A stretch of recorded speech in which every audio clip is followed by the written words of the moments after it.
адам белгілі бір жұмысты істеу үшін осы жұмысқа қажетті болған негіздік білімдер, ең қарапайым білім міне осы бухгалтерлік білімдер.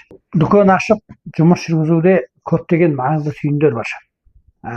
Мысалы енді осылардың ішіндегі бір маңызды түйін ол бухгалтерлік білімдері деген бір нәрсе бар. Енді мысалы сіз енді саудамен айналысқаннан кейін біз бұл жерде бухгалтерлік білімдерінің ішінде өзіндік құн деп аталады. Чыңбын дейміз. Бұны есептей білуіміз керек. Белгілі бір дүкенді жүргізу үшін, белгілі бір сауданы істеу үшін біз өзіндік құнын есептей білуіміз керек. Осы дүкенді ашуға қанша қаражат кетті? Осы сауданы істеуге қаншалық өзіндік құн кетті?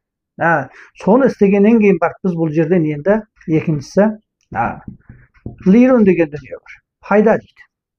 Біз оның пайдасын содан кейін есептей аламыз. Яғни өзіндік құнның негізінде біз пайданы есептеп шығамыз.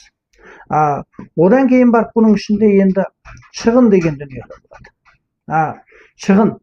Енді дүкен ашқаннан кейін ақысы болады, оның күнделікті әртүрлі ұсақ-түйек шығындар болады, қызметкерлерінің бағасы болады деген секілді. Осылардың барлығын есептей алуымыз тиіс. Ал ең соңында барып біз бұған нені есептейміз дегенде жеңілдерін деген дүние шығады.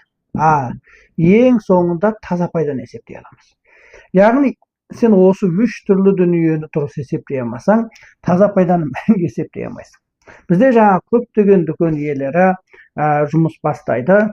Содан кейін осы бухгалтерлік білімдерінен негізінен үйрену жасамаған бұл жағында, я болмаса біреуден барып үйренбеген, өзінде де негіз жоқ. Осы себептен жаңа дүкенді ашып аламыздағы күнделікті тапқан ақшамызды күнделікті түрде істетіп отырамыз. Соның нәтижесінде ай соңына барған кезде, я болмаса жыл соңына барған кезде өзіміздің қанша ақша тауып, қанша ақшадан зиян шеккенімізді ұқпаймыз. Міне бұл жаңа көптеген адамдардың келесі жылы дүкенін аша алмай қалатын себебі осында тұр. Сондықтан достар, адам белгілі бір жұмысты істеу үшін осы жұмысқа қажетті болған негіздік білімдер, ең қарапайым білім міне осы бухгалтерлік білімдер. Енді біздер жаңағы техника маңызды деп жатамыз, қаридарға қызмет ету маңызды деп жатамыз, табандылық маңызды деп жатамыз. Бірақ осылардың ішіндегі ең маңыздысы сіздің осы есепті жасай алу, жасай алмауыңыз. Осы нәрсе ең маңызды.